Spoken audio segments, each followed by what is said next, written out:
अदकमल मध्य संस्थान पूर्ण चैतन्य रूपम निर्व्यक्त बीज भवतां भव दिव्य रूपम चैतन्य पूर्ण सहितां कमले पूर्वम गुरुवै हृदय पूर्वां सत्तम प्रणाम। मैं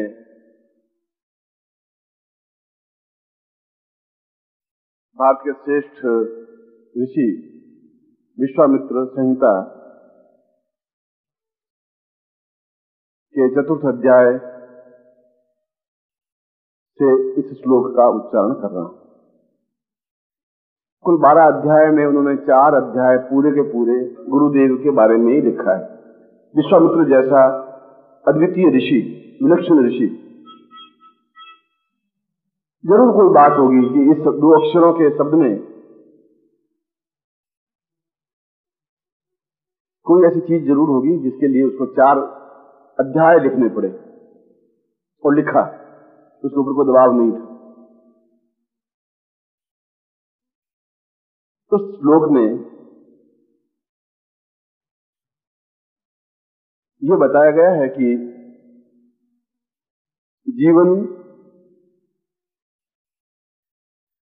एक जीर्ण और मृत्यु की ओर अग्रसर होने वाला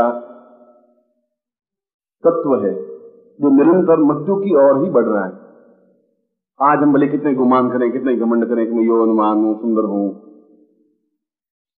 मैं लखपति हूं या जो कुछ हूं, मगर प्रत्येक कदम हमारा मृत्यु की ओर बढ़ रहा है। मैं श्लोक का अर्थ समझा रहा हूं, और इस बात को तो समझना ही पड़ेगा कि मृत्यु इस शरीर को समाप्त कर देती है, और जब समाप्त हो जाएंगे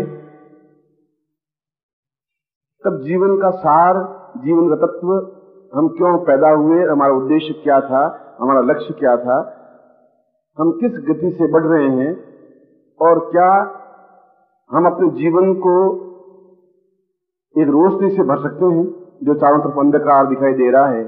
दुख, पीड़ा, चिंता, तकलीफ, कष्ट, समस्याएं, बाधाएं, अड़चने, जब भी सुबह उठते हैं तो शाम तक कम से कम 20 और 40 समस्याओं से जूझना पड़ता है। व्यापार से भी, पैसे से भी, घर से भी, समाज से भी, और खुद से भी। इसलिए न आप विश्राम ले सकते हैं, आप विश्राम नींद दे भी लेते हैं तो आपका दिमाग विश्राम लेता ही नहीं है, वो तनावग्रस्त बना ही रहता है। क्या कोई ऐसा तरीका, कोई ऐसा चिंतन, कोई ऐसा शास्त्र, कोई ऐसा पुराण, कुछ ऐसा है ही नहीं जिससे कि यह मलयुक्त शरीर, मलयुक्त शरीर का मतलब है कि इस शरीर में यदि खोल के देखा जाए तो मल, मूत्र, विष्ठा, थूक, लार, मज्जा के अलावा कुछ है ही नहीं। बाहर से हम चाहे उजले कपड़े पहन लें, बाल से इत्र लगा दें, चाहे परफ्यूम छिड़क दें, पर अगर आप किसी डॉक्टर के यहाँ जब पोस्टमार्टम हो तो शरीर को देखो तो इन 5 चीजों के अलावा उसमें निकलता ही नहीं। खून तो पानी हो जाता है, मांस गलने लग जाता है, पीछे रह जाती विष्ठा और मल और मूत्र, ये समाप्त होते हैं, अंदर पड़े रहते हैं। इनसे ही निर्मित ये शरीर है। क्या यह शरीर उज्जवल बन सकता है? क्योंकि भोजन हम चाहे हलवा खाएं, चाहे कितना ही स्वादिष्ट भोजन करें, वो मल में ही कन्वर्ट होता है। गाय तो घास खाती है तो दूध में कन्वर्ट कर लेती है, हम तो वो भी नहीं कर पाते। भगवान ने एक मशीन ऐसी बनाई है पशुओं की भी कि अगर घास जैसी चीज से भी दूध उत्पन्न हो जाता है। कोई अंदर तो मैकेनिज्म है, और हमारे अंदर मैकेनिज्म ऐसा है ही नहीं। हम तो चाहे घी खा लें, चाहे शक्कर खा लें, चाहे कुछ भी खा लें, वह केवल एक मल और मूत्र और विष्ठा ही बनती है। ऐसा मलयुक्त तो शरीर क्या उज्जवल बन सकता है? विश्वामित्र ने अपने आप से प्रश्न किया है, और दूसरी पंक्ति में उसने प्रश्न किया है कि ये जैसा शरीर है और मृत्यु की ओर बढ़ने वाला शरीर है, तो फिर इस जीवन का प्रयोजन व्यर्थ है, इस जीवन का उद्देश्य व्यर्थ है, इस जीवन का लक्ष्य व्यर्थ है। अगर तनाव युक्त जीवन है तो उस जीवन का मतलब है ही क्या, मकसद क्या है? फिर जब दुख युक्त शरीर है तो इस शरीर का फिर उपयोग क्या है? ये तो मरते मरते मर जाएंगे, हमारे सैकड़ों पूर्वज मर गए, हम भी मर जाएंगे, आने वाली पीढ़ियां भी मर जाएंगी। तो कौन सा ऐसा मंत्र है, कौन सा ऐसा जप है, कौन सा ऐसा अनुष्ठान है? क्या हमारे ऋषियों को ये ज्ञात नहीं था कि आने वाली पीढ़ियों के लिए कोई ऐसी चीज छोड़ जाए जिससे कि वो अपने जीवन में इस मलयुक्त शरीर को जाज्वल्यमान बना दे, तेजस्वी बना दे, एक अद्भुत अनिवर्तनीय बना दे, ऐसा बना दे कि देखने वाले देखते रह जाएं, हमें संतोष हो सके कि हमने कुछ किया, एक एहसास हो सके कि हम सही रास्ते पर हैं, एक मानसिक शांति मिल सके, हम गतिशील हो सके और मृत्यु से भयभीत नहीं हो सके, मृत्यु हमारा कुछ बिगाड़ नहीं सके। और तीसरे पंक्ति में कहा है कि हजारों और सैकड़ों देवता हैं, देवियां हैं, एक देवी के विभिन्न रूप हैं, राम हैं, कृष्ण हैं, हनुमान है, जगदम्बा है, काली है, छिन्नमस्ता है, भुवनेश्वरी है। और आप देखेंगे तो कौन से देवता की उपासना करें, क्या देवता की उपासना से काम हो जाएगा? कई बार हम बगला मुख में जाप करते हैं, फिर छोड़ देते हैं, फिर राम राम करते हैं, फिर उसको छोड़ देते हैं, हनुमान जी की पूजा करते हैं, हनुमान जी को छोड़ देते हैं। करें क्या? तो विश्वामित्र अपनी पूरी चौथी लाइन लिखी नहीं, इस श्लोक की 3 लाइनें लिखने के बाद में वे तपस्या करते रहे और तपस्या पूरे साल भर की।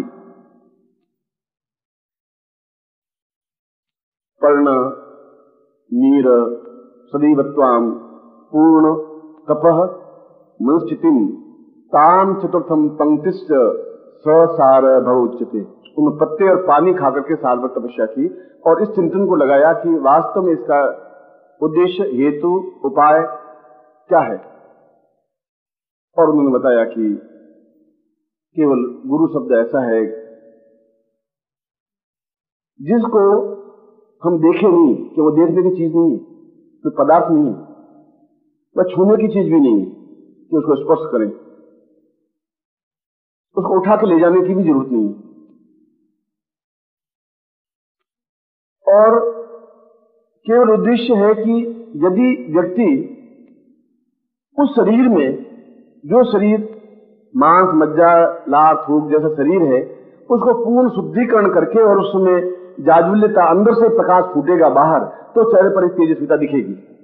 बाहर से तेजस्विता पाउडर लगाने से, क्रीम लगाने से और दूसरे लगाने से तो तेजस्विता नहीं आ सकती, चमक नहीं आ सकती। वह तो घंटे, आधे घंटे की होगी, फिर आधे घंटे बाद फिर आपको कुछ न कुछ बिल क्रीम वगैरह, पाउडर क्रीम लगाना ही पड़ेगा, फिर आधे घंटे बाद लगाना पड़ेगा, वो झुर्रियां तो मिटेगी नहीं। अंदर से जब प्रकाश बाहर आए, बाहर से प्रकाश अंदर लेने की जरूरत नहीं है। और अंदर से प्रकाश तब आ सकता है जब कोई तेजस्वी व्यक्तित्व तो उसके अंदर स्थापित हो जाए, ऐसा तेजस्वी व्यक्तित्व जो समस्त देवताओं का सार हो। अब राम को बिठाएंगे या कृष्ण को बिठाएंगे या बगलामुख को बिठाएंगे या काली को बिठाएंगे, सैकड़ों देवताएं किन किन की उपासना करेंगे। अगर उपासना करेंगे ये जीवन तो पूरा बीत ही जाएगा, ये जीवन तो समाप्त हो जाएगा। कि 33 करोड़ देवता है, एक दो भी नहीं है, और सबके कार्य अलग अलग है। लक्ष्मी के धन चाहिए तो लक्ष्मी के लिए है, शत्रु को संहार करना चाहिए तो बगलामुखी की है, मृत्युंजय मृत्यु से दूर होना तो भगवान शिव की है, संतान चाहिए तो उसके लिए गोपाल है। अब आप कौन कौन सी साधना करते रहेंगे, 100 लाख किसका जपते रहेंगे, और उसके बाद भी अंदर से शरीर तो प्रकाशवान हुए नहीं, तो भौतिक वस्तुओं की इच्छाएं पूरी हुई, तो अंदर से कुछ प्रकाश बाहर फूटे, अंदर से रोशनी फूटे। गुरु नानक ने भी यही कहा कि रोशनी अंदर से बाहर निकलनी चाहिए, बाहर से अंदर रोशनी आ ही नहीं सकती, संभव नहीं है। इस शरीर में बाहर का कांटा भी सहन नहीं करता, कांटा छुप जाए तो पैर दर्द करने लग जाता है, जब तक कांटा निकलेगा नहीं वो शरीर दर्द करता ही रहेगा।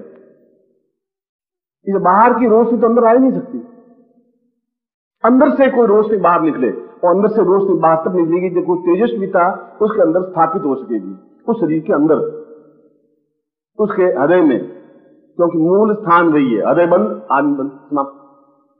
हृदय जागृत है, आदमी जागृत है। मनुष्य का मतलब है हार्ट, हृदय, प्राण, चेतना,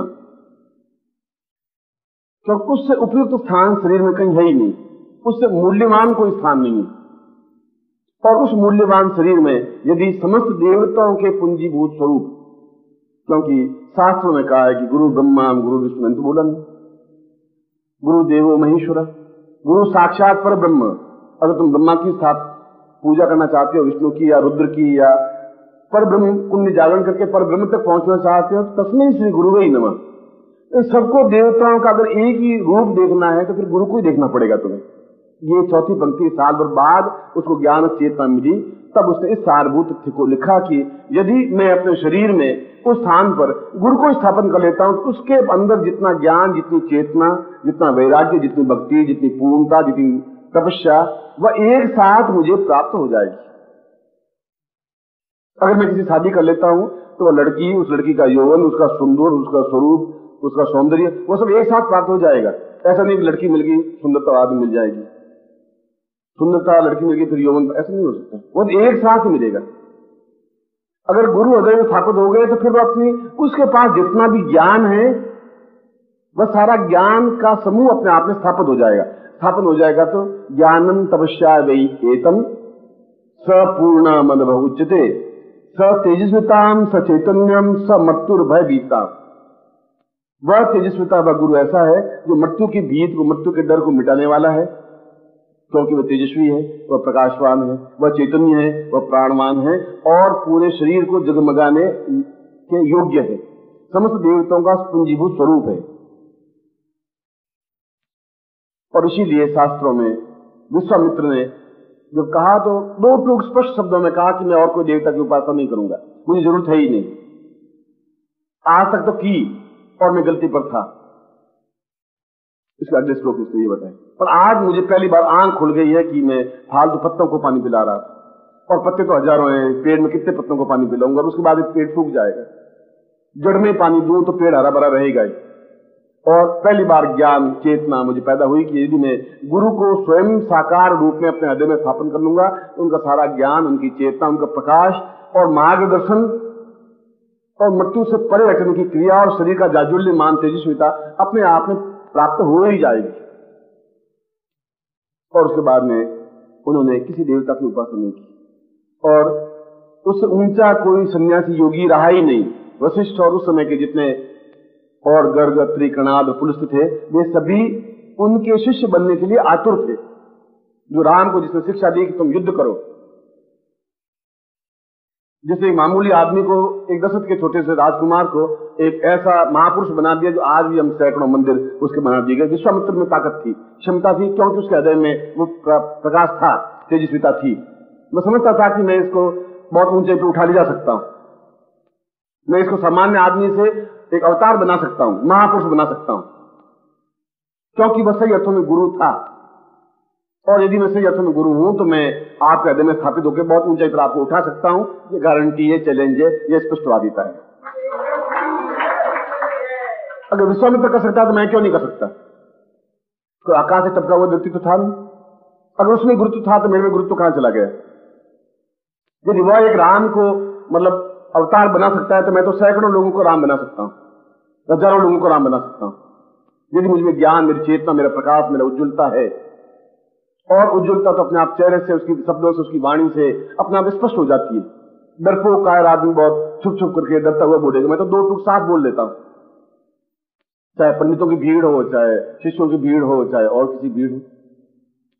और जो भी कहूंगा वो आंखों देखी कहूंगा नहीं और पोथी देखी भी नहीं, जो अनुभव किया वो कहूंगा। अगर मेरे हृदय में गुरु मेरे स्थापन है तो मुझे फिर डर है ही नहीं।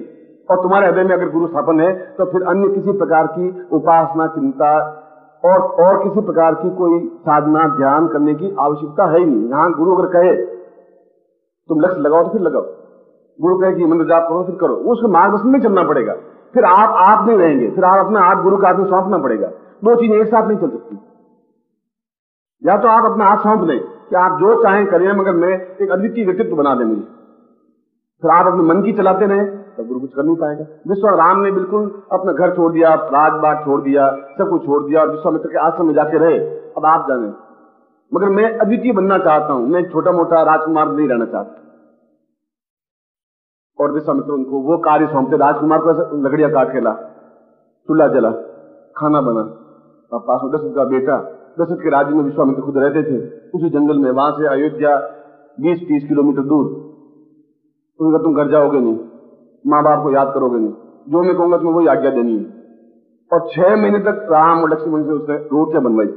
वो देखना चाहता था कि गरुड़ मिटा के नहीं, घमंड मिटा के नहीं, इस उम्र अभी तो है नहीं, मैं राजकुमार हूं, मेरे राज्य में रहता है, और ये छोटा सा तपस्वी, ये साधु, और मैं तो राजकुमार हूं, राजा का बेटा हूं और युवराज हूं, राजगद्दी पर मैं बैठने वाला हूं। वह घमंड उसका मिटाना चाहता, तोड़ना चाहता था। इसलिए वो कार्य जो सबसे छोटे से छोटा कार्य था वो उसको काम सौंपा।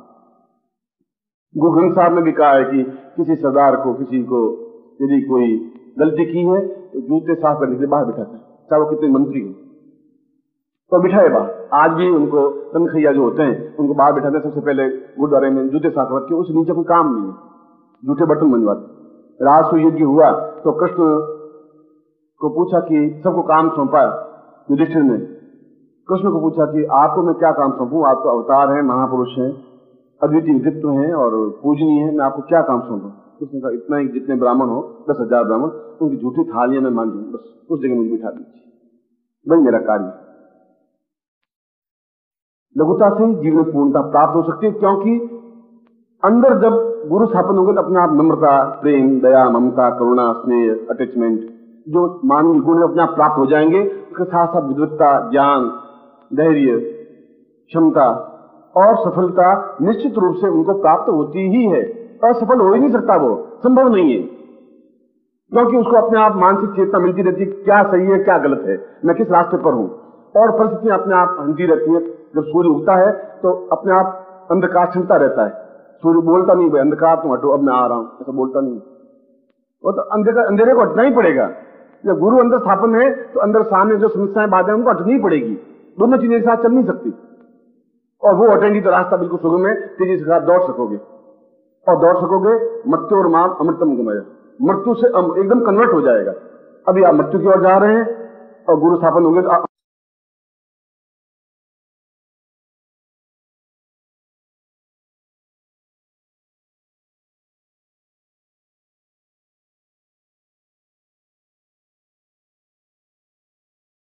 मृत्यु की ओर बढ़ने लगेंगे।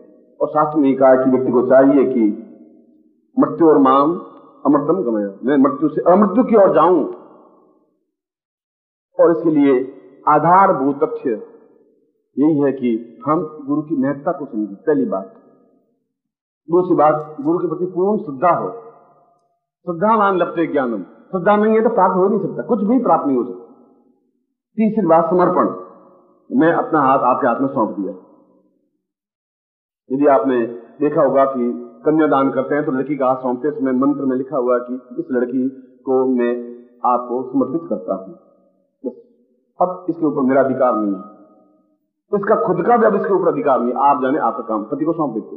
लड़की खुद अपने चितिंजो हिंसा कठिन था देवा, मैं अपना हाथ आपको हाथ में सौंपती, अब मैं निश्चिंत हूं, आप जो आज्ञा देंगे मैं कर दूंगी। मदी चित्ता मुक्तम चित्तम सदा मदाज्ञा परिपालन, हमेशा मैं आपके आगे का पालन करती रहूंगी, आप जो काम सौंपेंगे, तो मैं तो अपने आप को समर्पित कर दिया। और आपको भी फिर उसके बाद में अपने आप को सौंप भी देना पड़ेगा, क्योंकि वह तुम्हें वापस उस पत्थर से पार्श्व बनाने में समय लगेगा। तो उसके लिए जो भी काम सौंपे वह फिर आपको करना ही पड़ेगा। ये कार्य, ये सेवा ही अपने आप में गुरु को अंदर दान करने की क्रिया है। ऐसा तो नहीं उसको पकड़ा कुत्ते के अंदर डाल दिया ले, ऐसा तो नहीं, ऐसा थोड़ी गुरु तुमसे कमजोर तो है नहीं, तुम पकड़ोगे तो वो तुम्हारा गला पकड़ ले, वह तो आपने समर्पण होना ही पड़ेगा। और समर्पण होने के बाद में जो सेवा भाव होगा आपका, जब राम की सेवा भावना हुई तो विश्वामित्र ने उसको सिखाया अग्निबाण कैसे चलाते हैं, उसका आने वाले शत्रुओं का संहार करने के लिए कौन सा तीर कैसे चलाया जाता है। जब उसने समर्पण किया तो सिखाया, वो गद्दी पर बैठा था, वो ट्यूशन भी कर सकता था, अच्छा मैं ट्यूशन के पैसे दूंगा, तुम आ जाओ मुझे सिखाया करो, मैं राजा का बेटा हूं, वो नहीं सीख सकता। आप मेरे घर पे आए तो मैं सिखा सकता हूँ, आपको तो अच्छी बात है, 501 रुपए अब मेरे आके ये गुरु अधिष्ठान दीक्षा दिलवा दी, तो 5 लाख लोगे तभी मैं तुम्हारा करनी आऊंगा। ये संभव नहीं है, क्योंकि आप शिष्य भाव बनेंगे तब कुछ हो पाएगा, और वह शिष्य भाव सेवा के माध्यम से प्राप्त हो सकता है। और सेवा गुरु सौंपते नहीं है, सेवा को छीनना पड़ता है, लेना पड़ता है, करना पड़ता है कि मुझे जो भी काम मिल जाए मुझे करना है, और धीरे धीरे जो करते रहेंगे गुरु अदय में उतरते रहेंगे। क्रिया मैंने प्रारंभ कर दी है, लाइट मैंने आपके हाथ में सौंप दूंगा, तो लाइट को प्रकाशवान बनाना तो आपका काम, एक्टिव तो आपको होना ही पड़ेगा। और जितने एक्टिव होते रहेंगे, और उसके लिए आपको मैं मांग ही नहीं रहा हूं आपसे पैसे, मैं मांग नहीं रहा हूं, कपड़े आपसे मांग नहीं रहा हूं, सेवा का मतलब तो पानी पिलाना भी सेवा है, पांव दबाना भी सेवा है, इनके आगे का पालन करना भी सेवा है। मैं कहता हूं ऊपर से कूद जाओ तो ठीक है, आप कूद जाए। मैं कहूंगा कि तुम 2 मिनट नहीं आओगे, 2 मिनट नहीं आओगे, तुम ये मंत्र जाप करो, ये मंत्र जाप करो। गुरु में भी चेतना होगी कि ऊपर से गिरा देगा मर जाएगा, आखिर वो बुद्धिमान तो हो गई, गुरु है और पूर्ण मूर्ख है। इसलिए अपने आप को पूर्ण रूप से समर्पित होने की क्रिया शिष्यत्व है, और शिष्य को जाज्वल्यमान बनाना गुरु का कार्य है। इसके बीच में जो चीज है वह सेवा है, समर्पण है, श्रद्धा है, और ये भाव लाने पड़ेंगे। अभी क्रोध है, विकार है, तनाव है, डाउट है, संदेह है, भ्रम है, कई बीच में बाधक है, उनको तो हटाना ही पड़ेगा। इनको हटा करके इन तीनों गुणों को लाना पड़ेगा, और इन तीनों गुणों को कहीं से बाजार से मिलेंगे नहीं, रानी बाजार में या मोती बाग में वहां कहीं मिलेंगी नहीं, ये चीजें दुकान पर नहीं मिलती। ये तो अंदर से एक चिंतन है, भाव है। आए और गुरु जी मुझे कुछ काम सौंपिए, मैं आया हूं, मेरे लिए क्या आज्ञा है, मैं क्या कर सकता हूं, जो मेरे लायक है वो काम मुझे सौंपिए। आपके लायक जो काम होगा, झाड़ू निकालने काम होगा, झाड़ू निकालने काम सौंपेंगे, और कोई दूसरा काम होगा, दूसरा काम, जो मुझे जरूरी समझूंगा वो देखूंगा। रोटी बनाने काम तो रोटी बनाने का काम आपको सौंपूंगा, पर वो मुझे सोचना है कि इसको अपना घर बार देखना, या रोटी बनाऊंगा तो घर कौन संभालेगा, ये मुझे भी सोचना पड़ेगा। मैं एक बहुत ही सामान्य प्रक्रिया स्थिति समझा रहा हूं कि गुरु हृदय में कैसे धारण हो सकते हैं, और उसका प्रारंभ ये क्रिया के माध्यम से है, जो मैं आज प्रयोग संपन्न करवा रहा हूं। यह प्रयोग इसलिए है कि मैंने आपके हृदय के द्वार को खोल दिया है। अभी तो हृदय का द्वार बंद है, अभी तो हृदय बिल्कुल अपने आप में मुरझाया हुआ है, उसकी पंखुड़ी अपने आप बंद है, अभी उसमें से कोई सुगंध नहीं है, अभी उसमें कोई चेतना भी नहीं है, अभी उसमें कोई प्राण तत्व जैसी चीज है ही नहीं,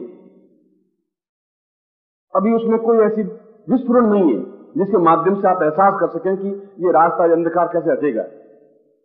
और जब तक खुलेगा नहीं तब तक गुरु स्थापन हो नहीं सकती।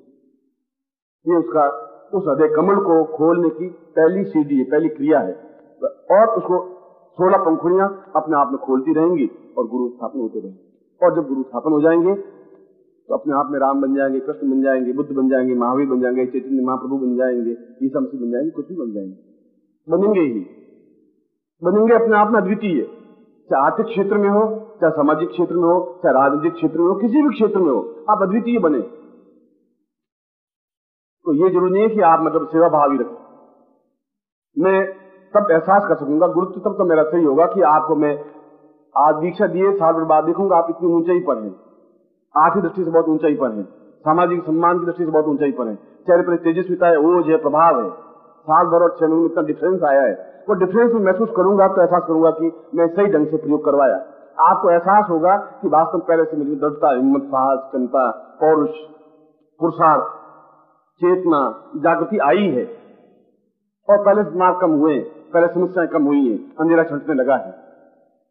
ये स्थिति अपने आप एहसास करोगे। आप ही इम्तिहान दोगे, आप ही नंबर दोगे, कॉपी आपके हाथ में, पेन भी आपके हाथ में, एग्जामिनर भी आप, तीनों आप मुझे रिजल्ट बता दोगे गुरु जी ये। और इस प्रकार की क्रिया से मैं भी गुजरा हूं, तो मैं गुजरा हूं और उसमें सफलता मिली है, तो मैं इस रास्ते पर आपका हाथ पकड़ के तो चला रहा हूं। इसलिए चला रहा हूं क्योंकि मैंने उसको अनुभव किया है। मेरी वाणी में दृढ़ता है, हिम्मत है, क्षमता है। चुनौतियां, परेशानियां तो आपके परिवार में तो 8 लोग होंगे साथ, मेरे परिवार में 25 लाख लोग हैं और 25 लाख समस्याएं। हर व्यक्ति टेलीफोन करेगा तो समस्या के साथ ही करेगा। अब 25 लाख लोगों की समस्या मिटाने के लिए बहुत करेज, हिम्मत और बहुत पैसेंस चाहिए। तुम 8 लोगों में चिल्ला जाते हो कि भाई क्या घर है, साला बूचड़ खाना है, क्या है, और यहाँ 25 लाख लोगों को निपटाना तुम खुद सोच सकते हो उसमें कितना पैसेंस होगा।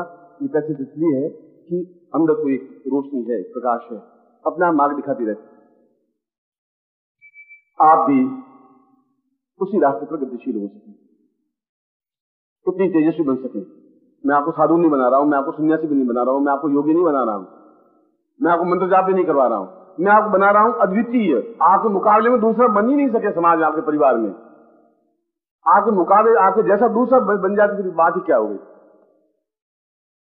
और उसके लिए फिर पहली और अंतिम दोनों सीढ़ी, पूर्णमदः पूर्णमिदं पूर्णात् पूर्णमुदच्यते, शून्य, ये पृथ्वी पूरी गोल है, ब्रह्मांड पूरा गोल है, ये प्राण तत्व पूरे गोल है, हवा अपने आप में गोल है, वह पूर्ण है, उस पूर्ण में, उस शून्य में, उस जीरो में आप 2 जीरो और मिला दें तो जीरो रहेगा, 2-3 जीरो निकाल दें तो जीरो ही रहेगा। उस शून्य में से 50 शून्य निकाल दें तो जीरो रहेगा, 50 शून्य और भर दें तब भी शून्य रहेगा। इसलिए शून्य को पूर्ण कहा गया। और पूर्ण आप तब बन सकते हैं जब आप निश्चिंत हो जाएंगे, तब पूर्ण बनेंगे। तभी तो यजुर्वेद में अंतिम कहा कि पूर्ण मदा पूर्णमिदम पूर्णात् पूर्णमुच्यते। पूर्ण से ही पूर्ण बनता है, उसमें और पूर्णता मिलता रही तभी पूर्ण बनेगा। घड़ा पूरा भरा हुआ है, छलकेगा ही नहीं, आधा घड़ा छलकता रहेगा, वो अच्छा भी बोलेगा, हल्का भी बोलेगा। तो घड़ा भरा हुआ है तो ठीक है, दुनिया चल रही है, मैं अपने आप में निश्चिंत हूँ, मेरे सामने समस्या आ नहीं सकती और मैं जो बोलूंगा वो होगा ही होगा, गारंटी के साथ में होगा। इतना विश्वास में कॉन्फिडेंस आप में आएगा ही आएगा, क्योंकि ये अपने आप में पूर्ण तत्व प्रयोग है, अपने आप में गुरु आदेश धारण प्रयोग है। ये छोटा प्रयोग नहीं है। ऐसा नहीं है कि मैं मंत्र जाप करूं और आपने बता दिया, ऐसा कुछ नहीं है। वो तो बाहर ही क्रिया हुई मंत्र जाप, आपको तो अंदर स्थापन होना है और सेवा अंदर से बाहर निकलेगी, समर्पण अंदर से बाहर निकलेगा, विश्वास अंदर से बाहर निकलेगी, श्रद्धा अंदर से बाहर निकलेगी। बाहर वाले तो आपको भरमाएंगे, भड़काएंगे, तो कहेंगे क्या कर रहा है। लोग गुमराह करने के लिए ही लोग पैदा हुए हैं आसपास। इसलिए कबीरदास जी साफ साफ बोलकर निंदक नियरे राखिए, जो निंदा करने वाले हैं उनको नजदीक राखिए। अंग्रेजी उनको भी आती थी, निंदक नियर, नियर मन नजदीक। तो कोई मुझे नहीं, कबीर को पूरी अंग्रेजी आती थी, साफ नियर बोला है उसने।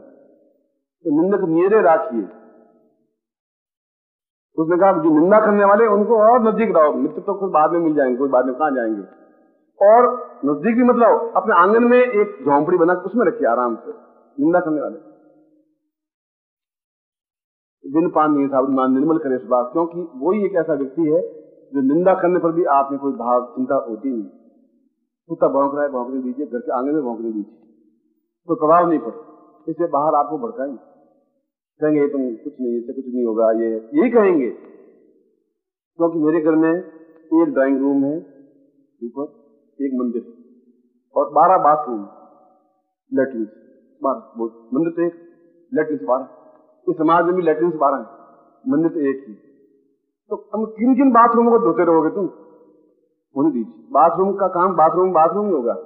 वहां पूजा मंदिर में मूर्ति स्थापन नहीं हो सकेगी। वो चिल्लाएं, चीखे, गालियां बोले, आपको उल्टा भड़काए तो उनको तो नजदीक गले मिल, अच्छा लगा तुम बोला, बहुत सुंदर मिला, गले मिल मेरे आंगन में खाना। कभी ने पहले कह चुके, उसको अंदर लाइए, घर में भिजाइए, आंगन में धूप नहीं लगे बेचारे को तो झोंपड़ी छिपा के दिखाइए। इसलिए वहां ऐसा ही है, वो अपने जैसा आपको बनाने की और क्रिया करेगा ही। अब उसमें से जब निकलोगे, उसमें से बाहर निकलोगे, तब आप में एक पेशेंस आएगा, एक धैर्य आएगा, एक क्षमा आएगी, एक अटैचमेंट आएगा, प्राणों से प्राण जुड़ने की क्रिया होगी, आपके मेरे प्राण मिलेंगे। उसके बाद दूसरों की आलोचना का कोई फर्क पड़ेगा ही नहीं। तो आप तो पहले से ठीक है, तो बाथरूम है, 2 दिन पहले बता दिया बाथरूम तो 12 है, मंदिर एक ड्राइंग रूम बस खत्म, बाकी सारे बाथरूम। तो जहां भी जाओगे ऐसे मिलेंगे और मिलने ही चाहिए। मैं तो कहता हूं कि अभी 100 लोग मिलते थे ऐसे, अब आपको 500 मिले। मैं पहला आशीर्वाद तो ये दे रहा हूं। और उसके बाद उनके बीच में चीर करके निकले और मंदिर तक पहुंच जाए, और उसके बाद भी आपके ऊपर कोई विकार नहीं पैदा हो, मन में तनाव नहीं हो। ठीक है, ये गाले कुत्ता भौंकेगा तो तुम शहद खिला के देखो तो भौंकेगा, फिर गुड़ खिलाओ तो भौंकेगा, डंडा मार दो तो भौंकेगा। तो उसको डंडा मारने की जरूरत है कि तू अपने खाल में रहे, तो ठीक है बोल रहा है मुझे मालूम है, तो अपनी खाल देख, मैं जो कुछ कर रहा हूं मैं अपनी मर्जी से कर रहा हूं। वो चाहे पत्नी भी हो सकती है, पति भी हो सकता है, बेटा भी हो सकता है, माँ बाप भी हो सकते हैं, पड़ोसी भी हो सकते हैं। ये सभी क्या है, आप जजमेंट कर। ड्राइंग रूम है कि मंदिर है, बाथरूम, सहायता की क्या जरूरत है? अगर करें गला पकड़ के एक बार सीधा भीड़ करके बताइए कि आइए थोड़ा ध्यान रखना, बात करते हैं, ऐसा बाथरूम नहीं है, समझ रहे हो? तो दूसरी बात तुम्हारे पास आएगा ही, आएगा तो थोड़ा डरा हुआ है, सहमा हुआ आएगा। हम चाहते भी यही कि सहमा हुई आए, तो मैंने आंखों से आंखें मिला नहीं सकी। मुझे समझ तुमने कहा कि मेरी आंख से आंख मिला सके, जिसमें कोई खड़ा हो जाएगा उसमें सीधी इस नाखून से आंखें चीर देंगे, फिर बाद में देखा जाएगा, जो गुजर देख लेंगे। एक हिम्मत साहस की बात कह रहा हूं, कायर नहीं बना रहा हूं कि आप निंदा सुने शांत रहें। गुरु निंदा देव निंदा सुन ली, वो तो बिल्कुल सारे किए गए पुण्य ही क्षीण हो जाएंगे एक क्षण में। पलट करके जवाब दीजिए, गाली में दीजिए। उसने कहा कि तुम जिस रास्ते पर चल रहे हो तुम चलते रहो, जो मैं कर रहा हूं मैं सही कर रहा हूं, मुझसे छीना नहीं गया कुछ, मुझको लिया नहीं है, मैं उनको पहचानता हूं।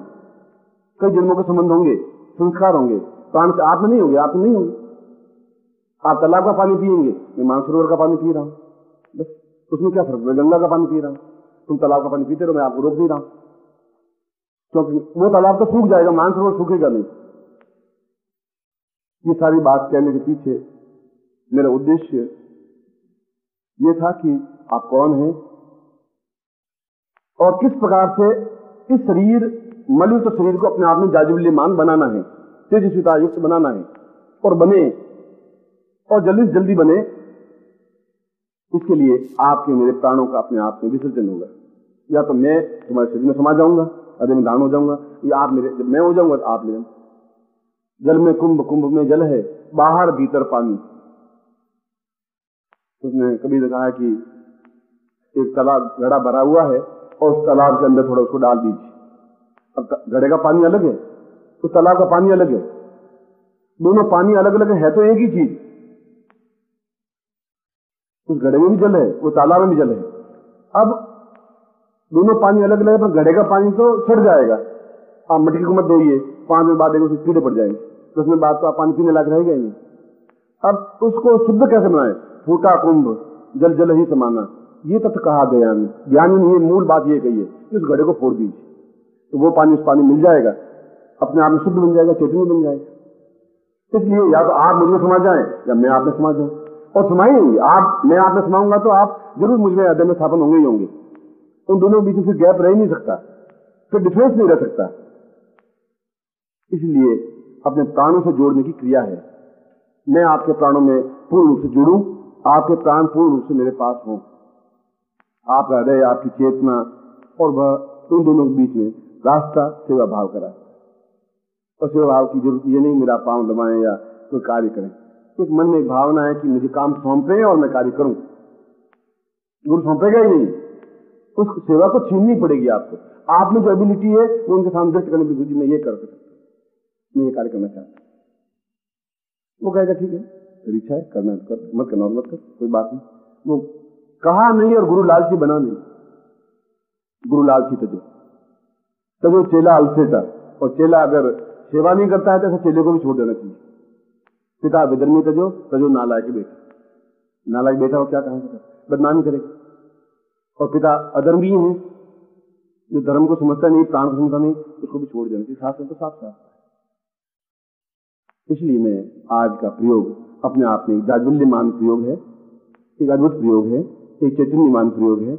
और मैं उस विश्वामित्र के श्लोक से वापस अपने प्रवचन को समापन कर रहा हूं कि विश्वामित्र ने कहा कि जीवन का मूल सार तत्व केवल यही है कि इस हृदय में पूर्ण रूप से गुरु, और केवल गुरु, एकमात्र गुरु, कोई देवता की जरूरत नहीं, क्योंकि वह स्वयं देव स्वरूप ही है, क्योंकि समस्त देवताओं का पुंज वो स्वरूप है।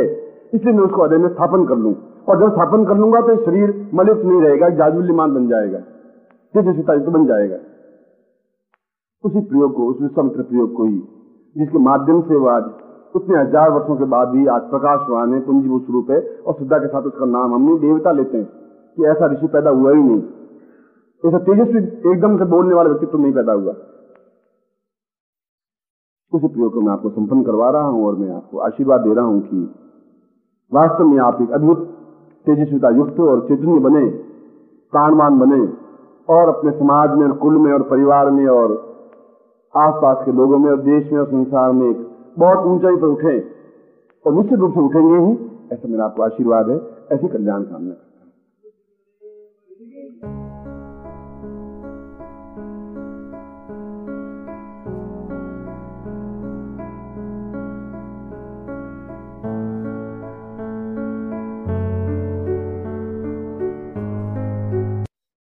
ओम परम तत्वाय नारायणाय गुरुभ्यो नमः।